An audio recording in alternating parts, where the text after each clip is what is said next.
Hi అండి, welcome to మా channel. ఈరోజు బంగాళదుంప ఎండు రొయ్యలు కర్రీ చేసుకుందామండి. నేను 1/2 కిలో బంగాళదుంపలు తీసుకున్నానండి. ఎండు రొయ్యలు అండి, 3 ఉల్లిపాయలు తీసుకున్నానండి పెద్ద సైజు, 3 టమాటాలు తీసుకున్నానండి, 3 పచ్చిమిరపకాయలు తీసుకున్నానండి. స్టవ్ వెలిగించుకుందామండి. స్టవ్ వెలిగించుకున్నానండి. ఆయిల్ వేసుకుందామండి.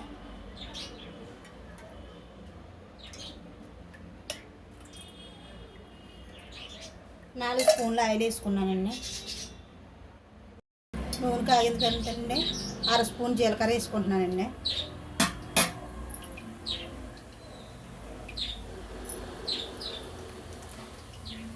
అలాగే ఎండు రొయ్యలు కూడా వేసుకుంటున్నానండి.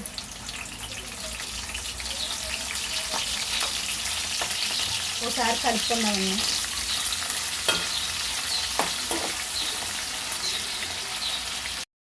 అలాగే కొద్దిగా కరివేపాకు వేసుకుంటున్నానండి. ఓ రవ్వ కరివేపాకు వేసుకుంటున్నానండి. కలుపుకుందామండి.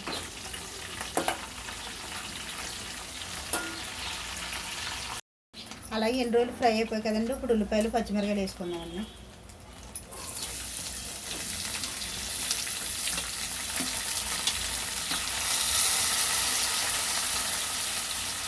అలాగే 1 స్పూన్ సాల్ట్ వేసుకుందామండి. అలాగే టమాటాలు కూడా వేసేసుకుందామండి.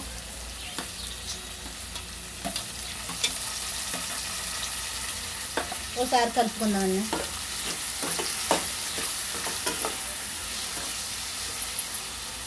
మూత పెట్టుకుందామండి.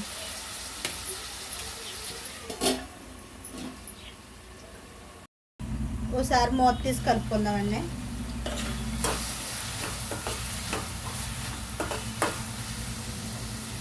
మళ్ళీ మూత వేసుకుందామండి.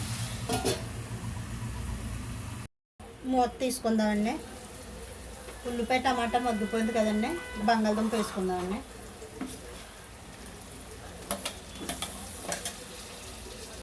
బంగాళదుంపలు వేసుకున్నాం కదండి. 1/2 స్పూన్ పసుపు వేసుకుంటున్నానండి. ఒకసారి కలుపుకుందామండి.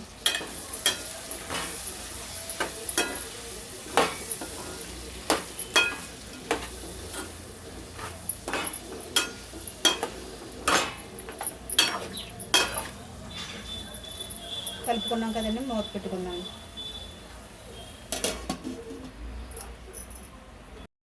మూత తీసుకుందామండి. బంగాళదుంపలు మగ్గిపోయి కదండి. ఇప్పుడు కారం వేసుకుందామండి. 1 స్పూన్ కారం వేసుకుంటున్నానండి. కలుపుకుందామండి.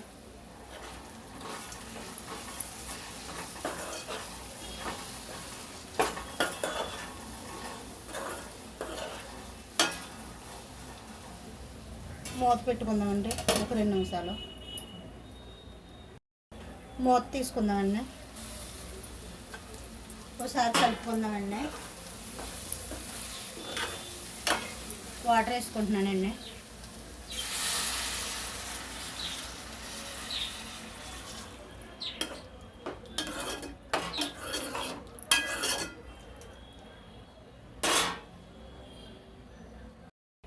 వాటర్ వేసుకున్నాను కదండి. మూత పెడుతున్నానండి.